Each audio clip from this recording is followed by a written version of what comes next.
Well, new video shows deportation flights to Colombia are back underway. More than 200 deportees arrived today in the capital city of Bogota, where Colombia's president welcomed them, saying they're now free and in a country that loves them. It makes you wonder why he initially rejected U.S.-flown deportation flights just 2 days ago and only agreed to accept them after President Trump threatened a trade war. Results like this are why the president calls his border action a major win for the U.S. And very importantly, America is respected again. We're respected again. Isn't that nice? You know, after years of laughing at us like we're stupid people. And as you saw yesterday, we've made it clear to every country that they will be taking back our people that we're sending out, the criminals, the illegal aliens coming from their countries. We're taking them back, and they're going to take them back fast. And if they don't, they'll pay a very high economic price, and we're going to immediately install massive tariffs. It'll be placed on them and other sanctions. In the meantime, federal agents began their first major illegal immigration raids here in New York City. Homeland Security Secretary Kristi Noem joined those agents on the raids, posting this video you're looking at now from the front lines, showing ICE agents removing illegal immigrants that had been charged with kidnapping, assault, and burglary. President Trump making no apologies for following through on that campaign promise. We're tracking down the illegal alien criminals. We're detaining them, and we are throwing them the hell out of our country. We have no apologies, and we're moving forward very fast. And the no-nonsense message his administration is sending already seems to be working. Listen to this. Border agents are reporting shockingly low numbers of illegal crossing guys, a nearly 95% drop from the height of the border crisis under Biden to the first days of Trump's presidency after just 1 week. Trump spoke about this sudden drop. I got a call from Tom Homan and some of the people. They said, sir, it's unbelievable.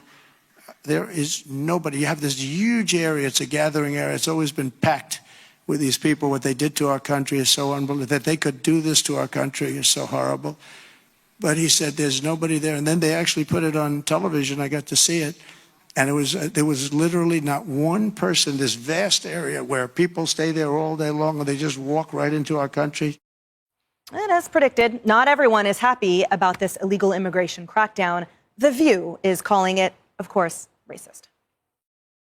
I think there's a very clear message as to what this president wants the look of a criminal migrant to look like, what an undocumented migrant. And I think that's racist.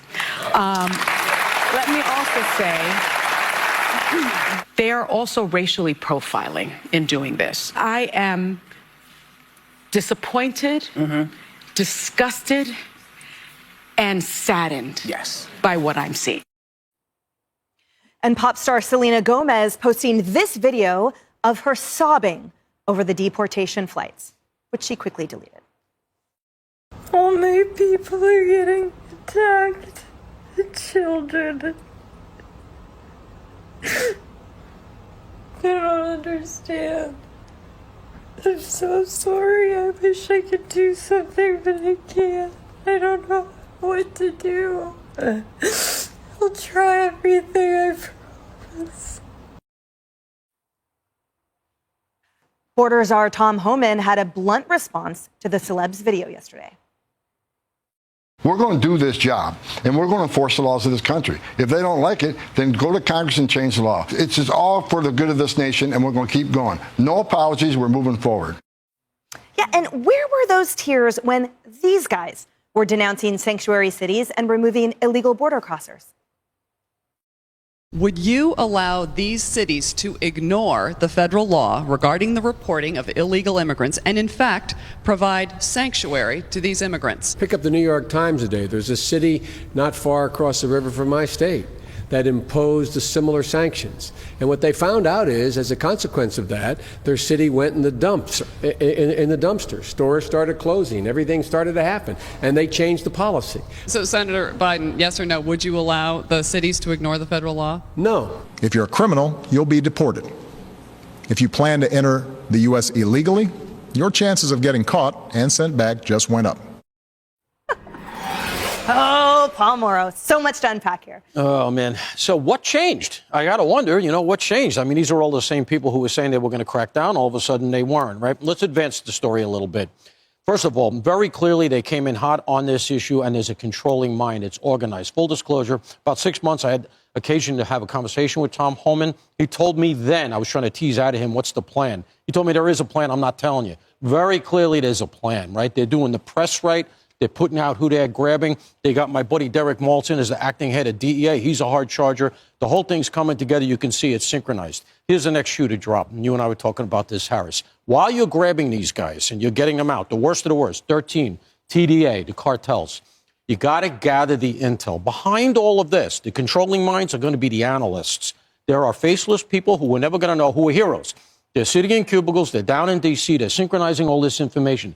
They're the ones who are going to go through the phones, go through the social media, do the translations, and find the children. That's right. When they're talking about finding the 300,000 kids. It's not going to be the characters like me who are running around in the field. It's going to be these analysts who are going to be piecing together information and saying, this kid's MIA.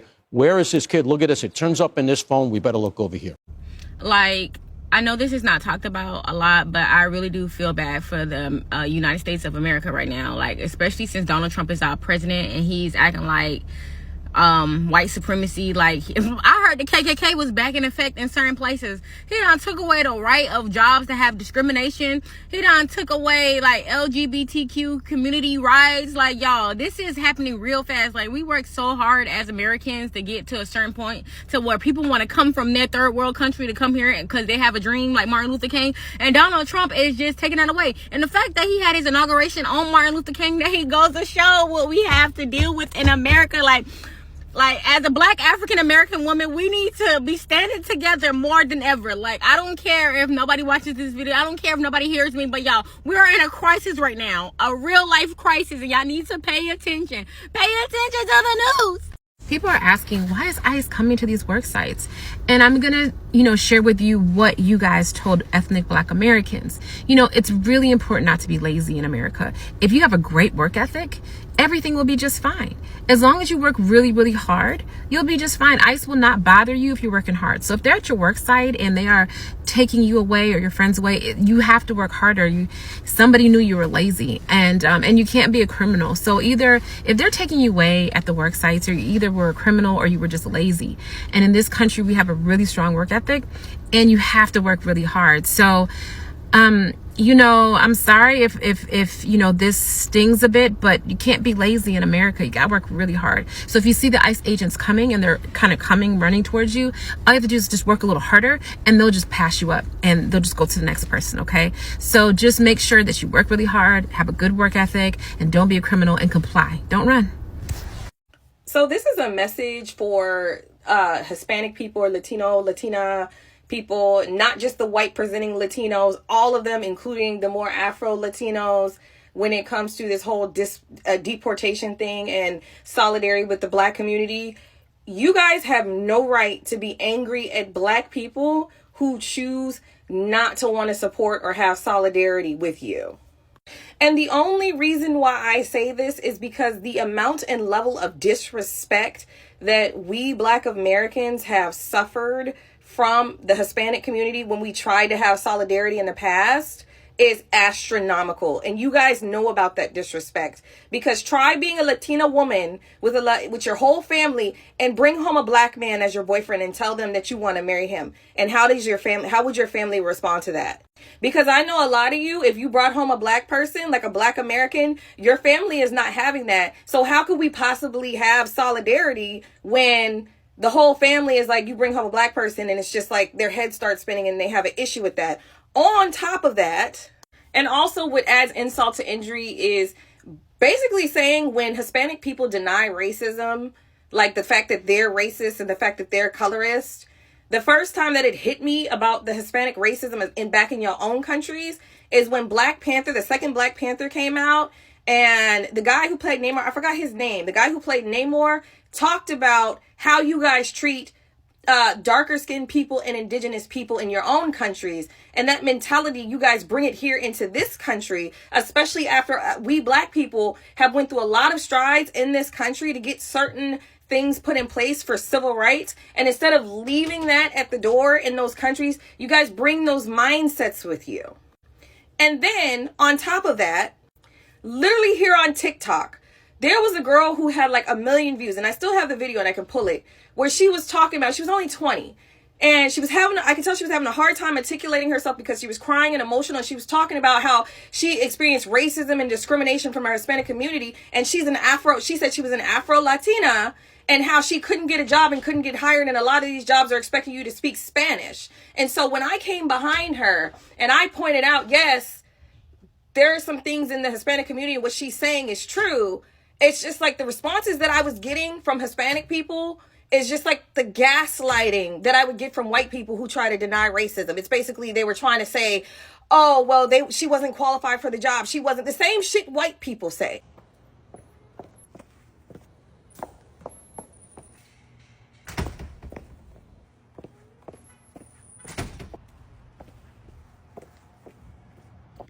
All right, white women, circle up. Listen, ladies, ICE raids are coming, all right?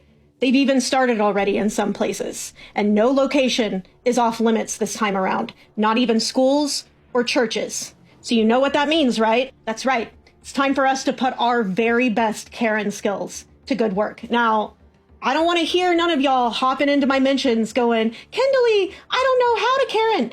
Bitch, yes, you do. Yes, you do. We all do. Let's not pretend that that skill doesn't come as a part of our default package straight out of the factory, all right? So here are your marching orders. If you see an ICE official, be that at your job, at your school, at your church, anywhere in your community, if you see an immigration official, you go full DEFCON Karen immediately. I'm talking pull out all of the stops, whatever you can do to distract that official and waste his time. I'm talking complaints. I'm talking demands to see his superior officer. I'm talking long rambling stories about people he's never met and situations that are fully unrelated. Nothing is off the table. And if all of that fails, you pull out the white woman Hail Mary. That's right. I'm talking about white lady tears. I don't care if you have to pull a full-blown temper tantrum in front of that immigration official. You do whatever you have to do to become a physical barrier between that immigration official and the vulnerable members of your community that he is targeting. Ladies, listen, we have trained for this moment. Our grandmothers trained for this moment, and their grandmothers before them. Karening is our ancestral legacy. Only this time, we have an opportunity to put the skill to work for good, to do something for our community instead of against it. I believe in you, ladies, all right? I believe in you. Now you get out there and you wreck the absolute shit out of some immigration official's day. Good luck. It's funny, my boy just pulled up on me and I was telling him how my son and I's plans for the day is we're going to go ride around Southwest Detroit and Mexican Town and film the ICE agents. He said, T, you know you can't fight the police. I said, the hell I can, I'm white. I said that to say this. To all my white people, please start using your whiteness for the overall greater good of humanity. We can do that. Years ago, my neighbors was getting messed with by the police over some BS. You know what I did? I took my white ass outside and started filming it. And made sure they knew that my white ass was filming it. Literally said, I hope y'all know my white ass is filming this. They started to act a lot more decent to my neighbors. That, my friends, is using your whiteness for the overall greater good of humanity. Unfortunately, we can't rely on people to be good people. Unfortunately, we have to hold people accountable for their actions. Therefore, start getting on people's heads and letting them know you tired. The private prison industry in the United States is in serious trouble, but they're finding ways to adapt, fight back, survive, in some cases actually thrive. One way they've done that is to focus on a population that the government is still willing to lock up in for-profit facilities. Immigrants. 8 out of 10 immigrants in ICE custody are in private detention centers. That means facilities like this one are more valuable to the business than ever. The Adelanto ICE Processing Center in Southern California, owned and operated by the Geo Group, is one of the most lucrative detention centers in the country. It's also one of the most infamous.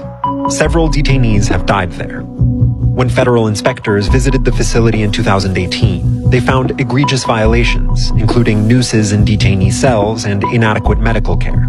At the time, the GEO Group disputed some of the inspectors' findings while also taking steps to address them. In the 2.5 years that José Topete was detained at Adelanto, he filed several official grievances alleging instances of abuse and medical neglect. He says that once, after a surgical procedure, staff failed to clean and dress his wounds for days. Nunca llegaron a desinfectarme, a darme ropa limpia. ¿Cuántos días transcurrieron sin recibir el cuidado? Como seis días. 6 días. Topete says he finally got attention, but only after he got in touch with the Mexican consulate, which complained on his behalf. So, entonces me comienzan a decir, pues, nosotros agarramos un correo electrónico que según te estás muriendo, que te estás desangrando, que estás tirando mucha sangre. So, me hicieron bajarme la ropa ahí, enfrente de las security mujeres y enfrente de todos los detenidos. So, yo me bajé la ropa. So, cuando me bajo el pantalón y miran todos mis calzones llenos de sangre, uno de ellos grita, ¡ah! So, entonces ya cuando ellos vieron que era verdad lo que yo había reportado, se me acercaron y me dijeron, por favor, otra vez que pase algo, no reportes nada para afuera. Habla con nosotros aquí. Porque lo que hacen adentro es cubrir. Todo el personal de GEO, incluyendo ICE, se cubren entre ellos mismos. Pues ahí en esa compañía lo que les interesa es hacer dinero nomás. In a statement, ICE said they ensure detainees are treated humanely and provided appropriate medical care. The GEO Group said they strongly deny these allegations, which are being advanced by radical special interest groups with a politically motivated agenda. In 2019, right when the contract for Adelanto was due to run out, California passed a law banning new contracts for private detention centers of any kind. This was an existential threat to the facility, possibly to the GEO Group itself. So the company moved quickly. Just 13 days before the ban was set to take effect, GEO signed a brand new 15-year contract with ICE, worth more than $2 billion. And it included a bonus, an additional 750 beds in a building next door, which the company used to run as a state prison. Back from the brink, Adelanto was not only still open, it was now the largest private immigrant detention center in the nation. To pull this off, GEO needed the cooperation of the local government, but they encountered some unexpected resistance from a newly elected member of the city council named Stevana Evans. How would you describe the relationship between GEO and the city? I think between GEO and the city, it's a great relationship. GEO gets what they need, and they give the city a few crumbs, and the city's happy with that. But what's that worth? At one point, Evans refused to sign some papers that GEO needed her to sign. She says the company flew its CEO, George Zoli, who earns more than $5 million a year, out to Adelanto. Can you tell me more about that meeting with George Zoli? It was very awkward and heated. He didn't understand why I wouldn't agree to this, and he's always done great things for the city, and they donate money here and there, and all the things. And I don't remember exactly verbatim until the point where he, slammed his hands on the table, he's beat red, and he tells me, if you don't sign these letters today, then I'm not going to pay you guys anything anymore, and we're not going to be good partners with the city. The company eventually got what it needed from the city, and it spent some money in the process. The ICE raids? Yeah, they're making people money. Meet GEO Group, a private prison company and ICE's top contractor. Since Trump took office, GEO Group's stock price has more than doubled. On a call, GEO's executive chairman said that this is an unprecedented opportunity. Deportation, an unprecedented opportunity. Last year, ICE granted GEO Group $747 million in contracts. Trump's mass deportation plan could boost that number by over $400 million. GEO Group specifically builds and runs detention centers and creates surveillance technology to monitor immigrants. But the scheme gets even more horrifying. GEO Group pledged $1 million to Trump's 2024 campaign. Pam Bondi, Trump's nominee for Attorney General, used to lobby for GEO Group. Clearly, the Trump team is ramping up ICE raids in part as a thank you gift to their good friends at GEO. Furthermore, GEO Group is staffed by former high-ranking ICE officials. Most recently, Daniel Bible moved from ICE to GEO. Last February, he was pressing President Biden to spend more money on ICE detention beds and surveillance technology, a move that directly financially benefited GEO Group. Now he is an executive VP at GEO Group. So ICE officials are recommending the government give millions to a company and then turning around and working for that company, profiting off of their previous professional recommendations. It's basically a money laundering scheme, but one that tears families apart in the most traumatizing ways possible. And it's all being done to increase shareholder value. Evil. This is really horrifying. A massive new investigation has tied the biggest corporations in America, from Coca-Cola to McDonald's to Walmart, to prison labor, with some incarcerated people having 30% of their wages taken by the state for room and board, even though they're paid less than $3 an hour. I highly recommend you just read the AP's investigation because I can't get into all of it, but here are some pieces that I wanted to highlight. First, here are some of the brands that they are tying prison labor to. Goods these incarcerated people are producing are found in most American kitchens, from Frosted Flakes to Coca-Cola products. A lot of this prison labor is basically forced labor. For a lot of these incarcerated people, if they refuse to work, they can jeopardize their parole or be thrown in solitary. A lot of times, incarcerated workers are excluded from protections guaranteed to almost all other full-time workers. What's terrifying about all this is that it is completely legal, made legal by our 13th Amendment, which says that slavery is not banned as a punishment for a crime. One of the sites of prison labor that they highlighted was the Louisiana State Penitentiary, which is bigger than the island of Manhattan and used to be a plantation owned by one of the largest slave traders in the U.S. The penitentiary houses 3,800 men, and 65% of them are Black. They do predominantly agricultural work, and they earn between no money and 40 cents an hour. This man, Willie Ingram, worked at Angola for 51 years, and he talks about workers passing out from the heat and guards beating the workers on the field. This is Faye Jacobs, who worked on a prison farm in Arkansas, and she said the only pay she ever received was 2 rolls of toilet paper a week, toothpaste, and a few menstrual pads a month. 2021, the ACLU found that labor tied specifically to goods and services produced through state prison industries brought in more than $2 billion. While these workers are getting treated like this, and they can't protest or form unions to fight back. There's a mentality that this is fair, that this is right. Here, this sheriff is saying, I don't feel like they should get paid. This quote was wild to me. The U.S. has blocked shipments of cotton coming from China, a top manufacturer of popular clothing brands, because it was produced by forced or prison labor. But crops harvested by U.S. prisoners have entered the supply chains of companies that export to China. Again, I highly recommend you read this entire article. Thank you to all the formerly incarcerated people that gave interviews about their experience. He's turning Tyson's Foods. He's turning into Tyson Foods. A hidden, intricate web links hundreds of popular food brands to work done by U.S. prisoners. A 2-year Associated Press investigation found that everything from grains, meat, eggs, and milk had been grown, harvested, or produced by incarcerated people. And their labor finds its way into the supply chains of some of the most recognized brands and largest food companies in the world. We followed as cattle raised at the Louisiana State Penitentiary were transported to a meat processor in Texas. From there, the beef ended up in the supply chains of McDonald's, Burger King, and major grocery stores. I felt like I had become a slave, a product of the convict system, because everything that I was doing was profiting the prison.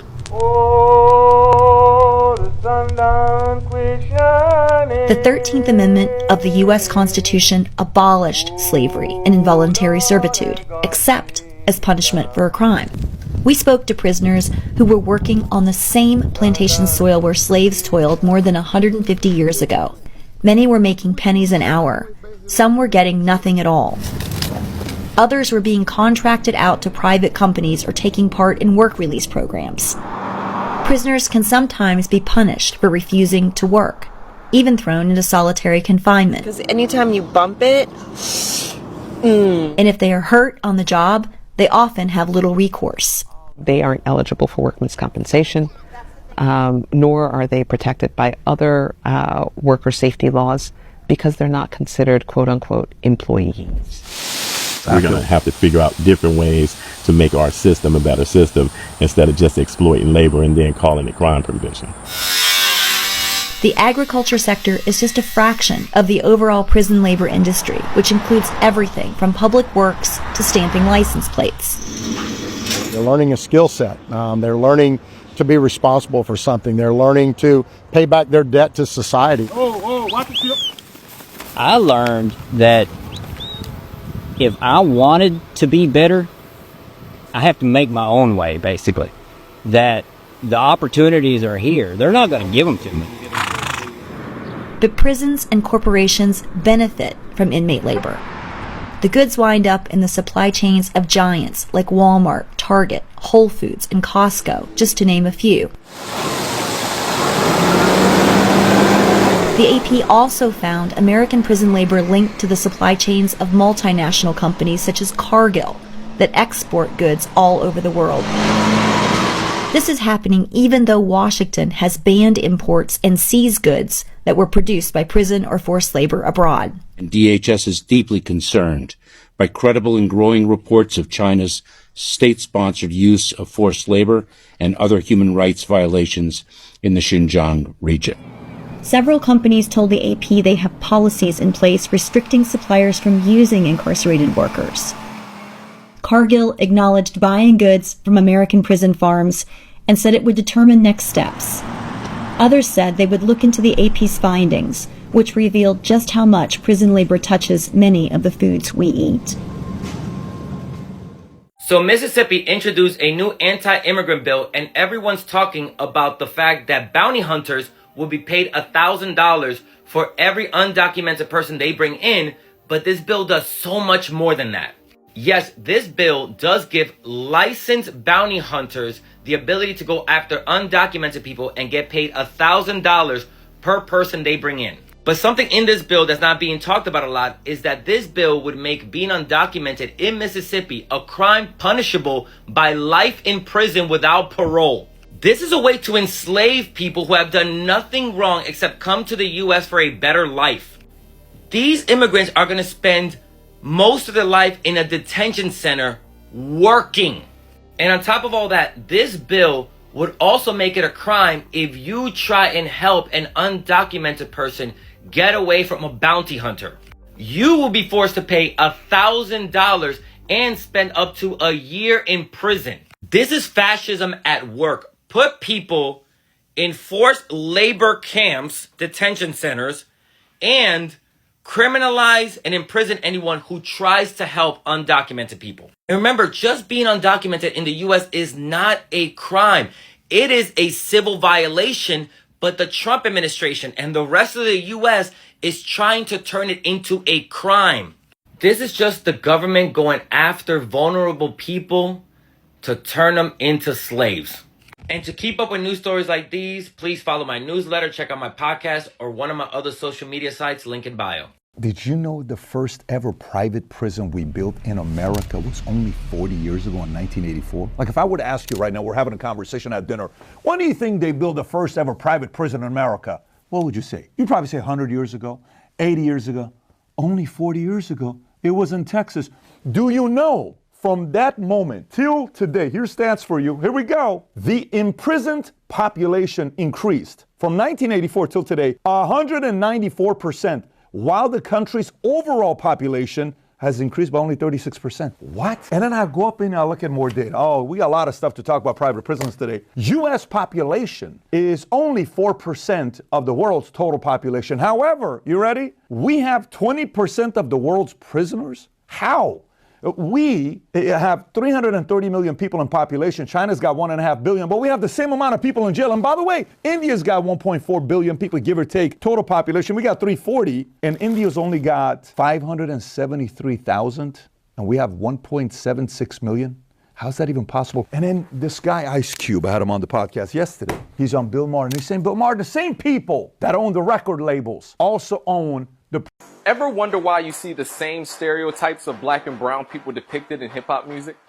What if I told you that some of the biggest music companies are in cahoots with private prison owners, and that the rap music we listen to is not only meant to entertain, but to verbally and visually support criminal behaviors that funnel disenfranchised people into these private prisons?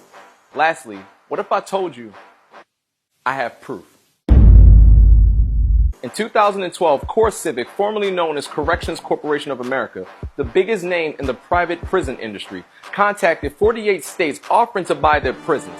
One requirement of eligibility for the deal was particularly strange: an assurance by the agency partner that the agency has sufficient inmate population to maintain a minimum 90% occupancy rate over the term of the contract. Wait, fraggy? What? What kind of legal and ethical measures could be taken to ensure the maintenance of a 90% prison occupancy rate? Now let's work together to connect these things. I'm sure you're a smart person. It won't be long. Let's do the work. In 2012, a mere 232 media executives were responsible for the intake of 277 million Americans, controlling all avenues necessary to manufacture any celebrity and spark any trend. Time Warner, as the owner of Warner Brothers Records, can not only sign an artist, but since they're also owners of Entertainment Weekly, they can also put an artist on the cover by next week. You think you choose what you listen to, but do you? Both BET and MTV belong to Viacom. Okay, now I know that's not news to some, but when the use of these media conglomerates is cross-checked with ownership of the biggest names in prison privatization, it's starting to get a little fishy. The largest holder in Core Civic, formerly Corrections Corp of America, is Vanguard Group Incorporated. Vanguard is the #1 largest holder in both Viacom and Time Warner. Vanguard is also the largest holder in the GEO Group, the second largest owner of private prisons in the U.S. The overlap in private prison / mass media ownership is disturbing. Let's make this clear. The people who own the media are the same people who own private prisons. The exact same people. They make money from getting so-and-so from the hood to glorify the life they live. And they don't care about the impact it has on others because money is the motive. Then when the music influences others in criminal behavior, they make money from all the impressionable low-income people of color that are expected to go inside their private prisons. What we're seeing happen in the state of Alabama, which, by the way, is making the state about, $500 million a year, is they're doing what's called convict leasing. So they take these prisoners who, as you say, they want to work. They want to not sit in jail where they're at risk of being assaulted or murdered. So they say, yeah, I'll go work at McDonald's for you because that's one of the places they have a contract. So then they get their paychecks and realize, wait a minute, there's only a few dollars on here. Where's the rest of my money? Oh, the state government took it because they, I guess, just felt entitled to it. They take 40%. Yeah. Guy says, well, this is a chance for me to get, and it is true. I mean, they did a study on this one time, and the prisoners really like to get away from what they're doing every day. But when they turn it into slavery, and there's a different side to it too.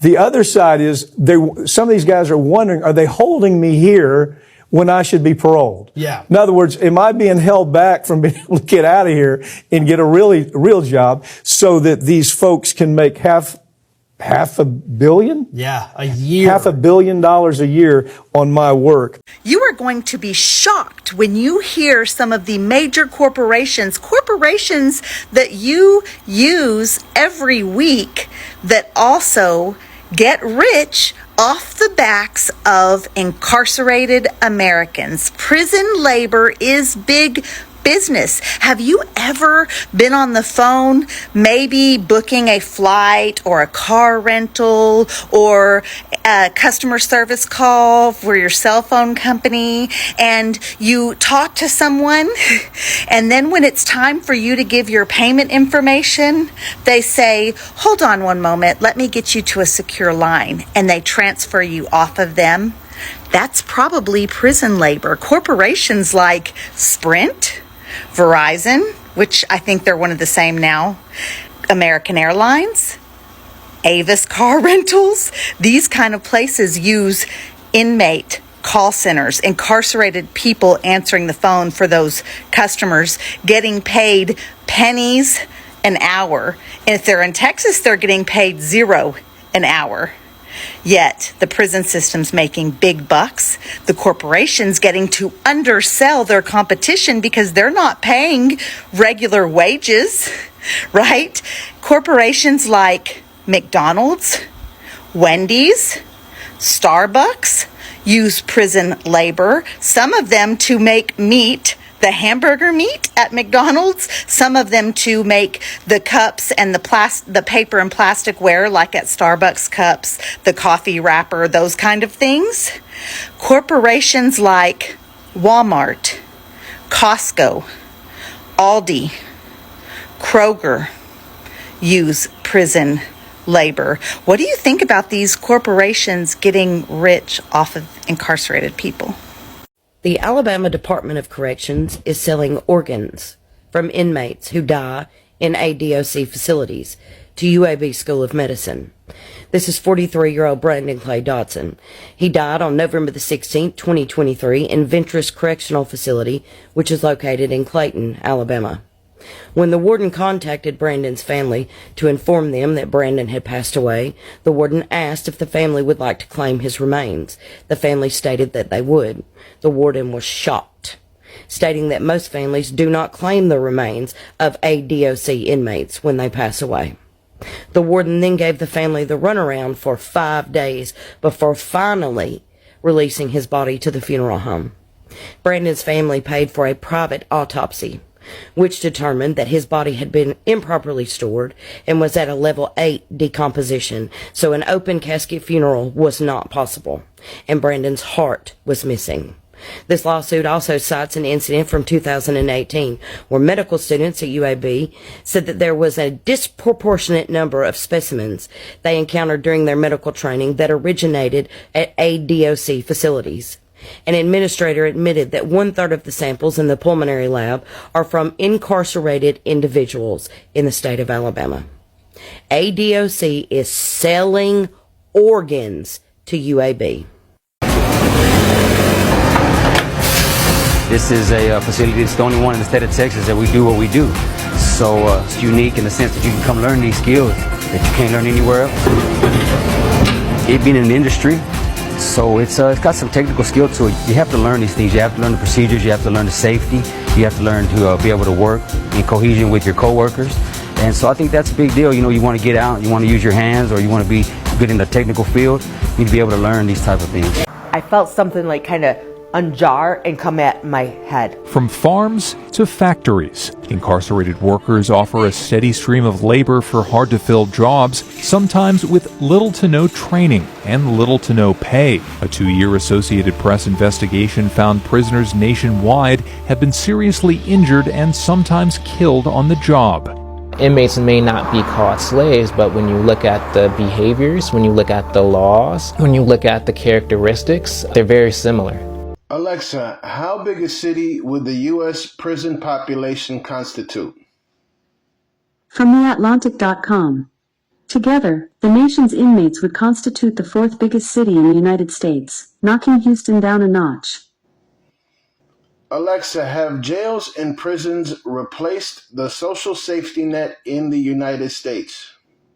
From Vera.org.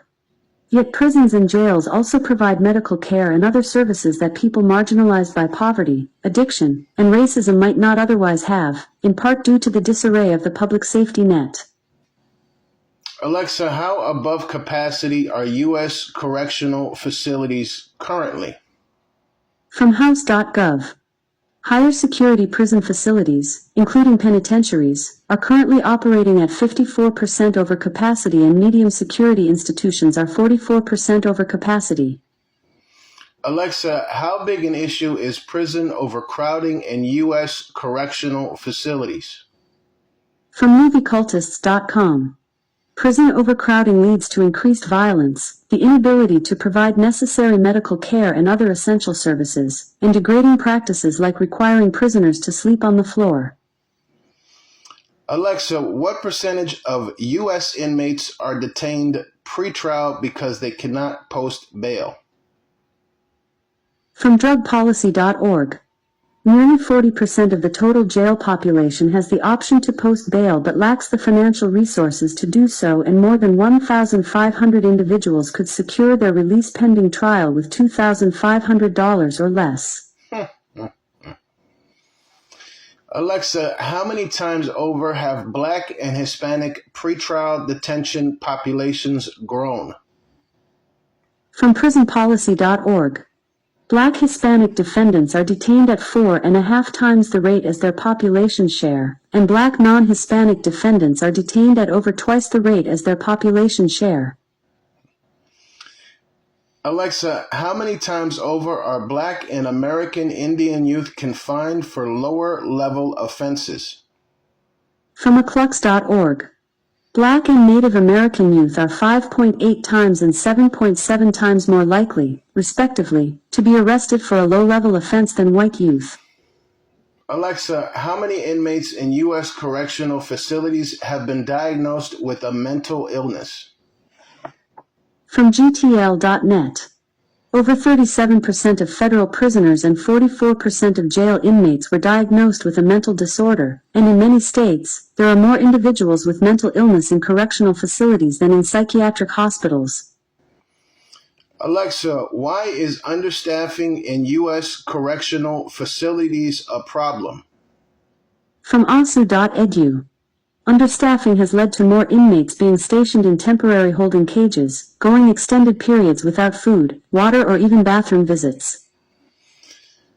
Alexa, does prison understaffing lead to abuse in correctional facilities? From coalitionbrewing.com. The shortage of staff leads to increased incidents of violence, abuse, and neglect of inmates, making it even harder for institutions to function efficiently. Alexa, what types of abuse are inmates subject to by prison staff? From state.gov. 2 common methods of cruel treatment were the denial of medical care by prison authorities and the remanding of prisoners to long periods in solitary confinement. Alexa, what are the mental effects of solitary confinement on inmates? From uprisery.com. Solitary confinement can lead to severe psychological effects, including depression, anxiety, hallucinations, and emotional instability. Fucked up. These are the first robotic prison guards in the country. These could literally change the way that prisons operate. Cobb County Sheriff Department in Georgia is the first one to implement these robotic prison guards. They have 3 of them that they are going to use on a probation period for the next 90 days. These prison guards have cameras, night vision, and heat sensors. Cobb County Sheriff's Department has said that these robots will help enhance the safety of the prison. Initially, they will be used for bed count, as well as monitoring the facility and also letting officers know if somebody's injured. These robots are able to operate autonomously. One thing I found interesting is they stated that even though these robots can operate on their own, they will be guided by a human for more complex tasks. What does complex tasks mean? This seems to have stirred a lot of controversy because many people feel that these could be used against detainees. So the big question is, are these going to be more of a deterrent for bad behavior? If this is successful, what are your thoughts? Should our prisons be run by robots instead of humans? Private prisons. Who's he talking about? While he was on the podcast here, he said BlackRock. Do you know what are the 2 biggest private prisons in America? One of them is called Geo Group, right? Do you know who's the biggest shareholder, institutional shareholder of Geo Group? You ready? Number 1, you can find this for yourself, BlackRock. They own roughly 14.16%. You know what number 2 is? It's called Vanguard. You know what they own? 9.96%. And by the way, the other one is called Core Civic Incorporated. Ready? Number 1, biggest top institutional holder. Public information, BlackRock. 16.75%. Number 2 is Vanguard, 11.17%. You know what they like? They like the investment. It's a great business model. Let's get more people. If you own restaurants, what do you want? More customers. If you own hospitals, what do you want? More sick people. If you own a private prison, what do you need? We need more people to go to jail. Come on, baby. That's the business model. One time I sat down with a divorce lawyer.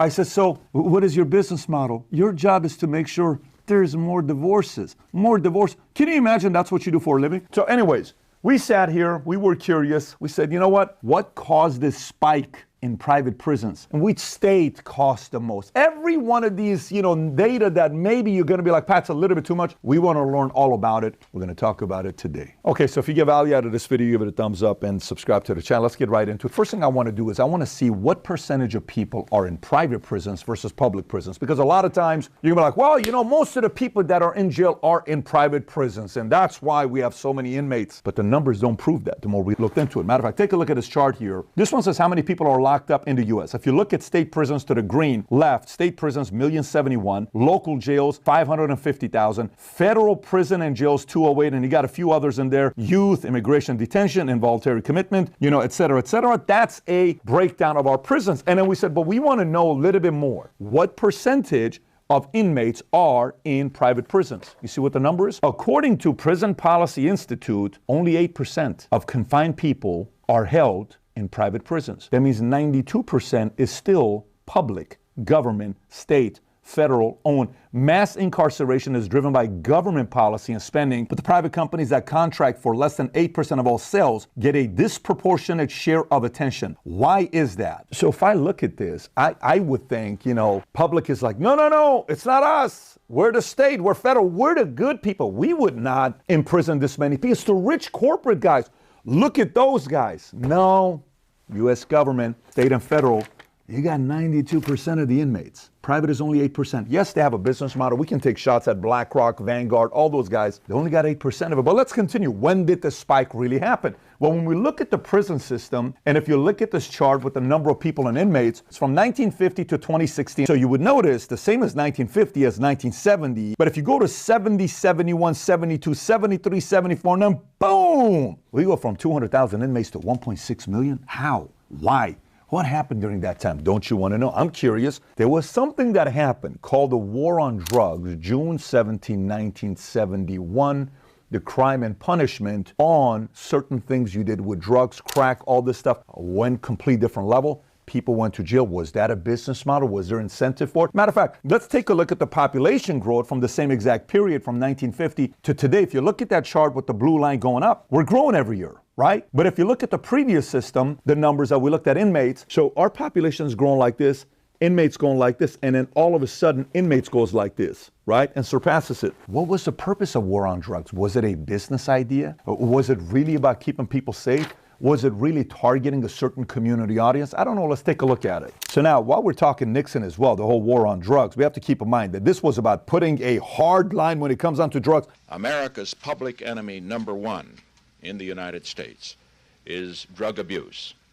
Even Governor Nelson Rockefeller from New York followed the same pattern as Nixon for drug pushing, life sentence, no parole, no probation. His policies ensured 15 years to life in prison for drug users and dealers, creating the growth of a massive correction system that currently houses, this number here says 2.2 million. Now watch this. Most common types of crime: drug trafficking, 65,000. 2, firearms, sexual abuse, robbery, child pornography, immigration, fraud, theft, embezzlement, murder, money laundering, assault. But look at drug trafficking. Drug trafficking alone is more than all the other combined.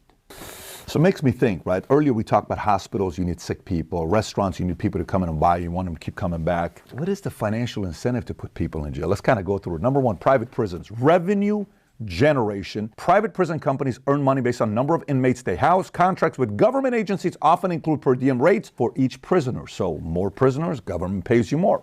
Kind of an interesting model. Creating a direct financial incentive to maintain or increase inmates' population. Expansion. By lobbying for laws that lead to higher incarceration rates, private prisons can secure more contracts and build more facilities, thus increasing their revenue. The movement against private prisons gained traction alongside the larger movement against mass incarceration.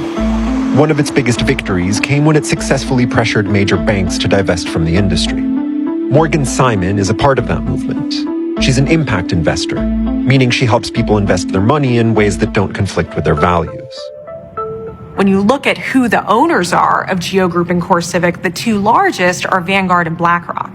And for a lot of folks, that might mean that their retirement fund is somehow connected to those entities, and that a lot of us might own prisons without even knowing it. Like I could have money from my 401k going to Geo Group or CoreCivic. Absolutely, absolutely. And I think that's where sometimes when we're pushing on politicians to take actions, well, we need to look at ourselves too. And that could be as simple as just looking at, could I bank with a community bank or a credit union? Could I go to my HR director and say, hey, is there a social option that we could have on this retirement fund? Last year, CoreCivic sued Simon for defamation, claiming she and her investment firm had misrepresented the company's practices. The suit was dismissed a few months later and is now under appeal. Why do you think CoreCivic sued you? I think that the idea that it is okay to lock people up for profit is threatened by people like me. Policy or money are kind of the two main levers that we have to make change.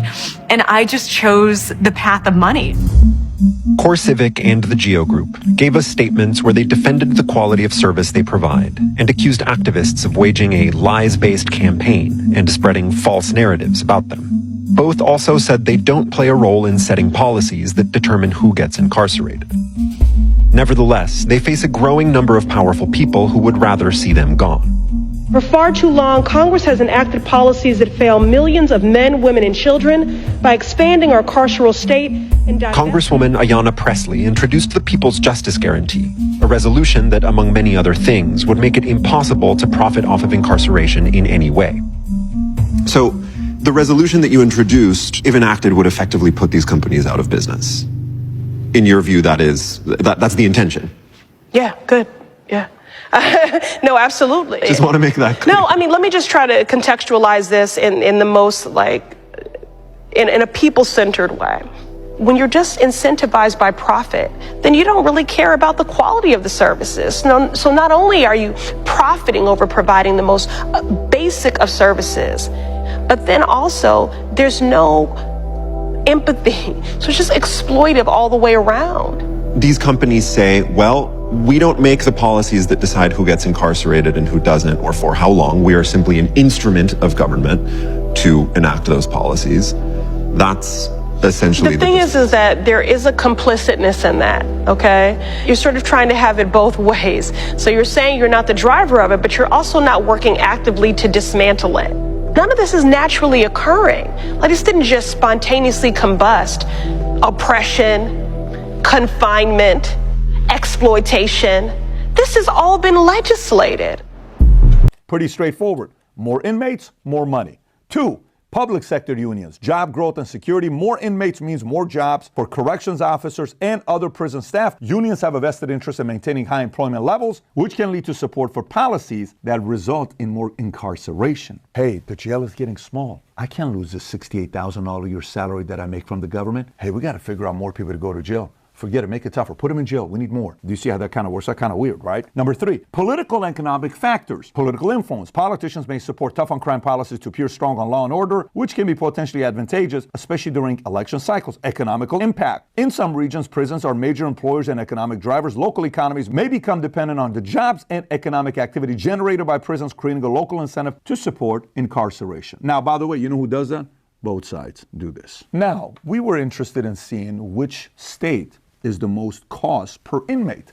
Who do you think is the most? I mean, you got to put it up there, right? New York, number 1, the most competitive on the average annual cost per inmate, $60,000. Number 2, their neighbor Jersey, Connecticut right next to them, Vermont right next to them, Rhode Island. It's as if they're all influencing each other to make it very expensive to be in the Northeast. But you can never forget about California. They take this very seriously. They also want to compete in this area. Then you got California, Washington, Maine, Penn. You can go all the way down. You see who's the cheapest? Kentucky, only $14,000. Indiana, Alabama, Louisiana, Kansas, Oklahoma, Idaho, Florida, okay, makes the bottom 10. Nevada, bottom 10. A lot of red states are in the bottom 10. And for whatever reason, New York, Jersey, I mean, I don't know where they put him. Maybe they put him in like a nice Ritz-Carlton place where some, it's expensive, and they're giving him nice clothes and nice, maybe like a golf cart while you're in prison. You're kind of going around from your room to this.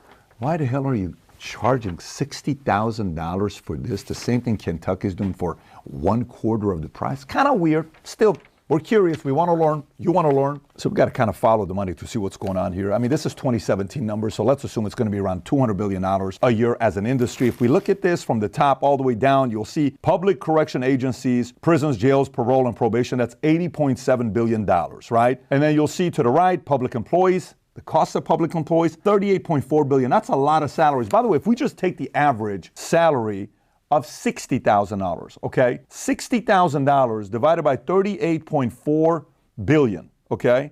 $38.4 billion. Let's see how many $60,000 salaries employees this creates jobs for. Already 640,000 people.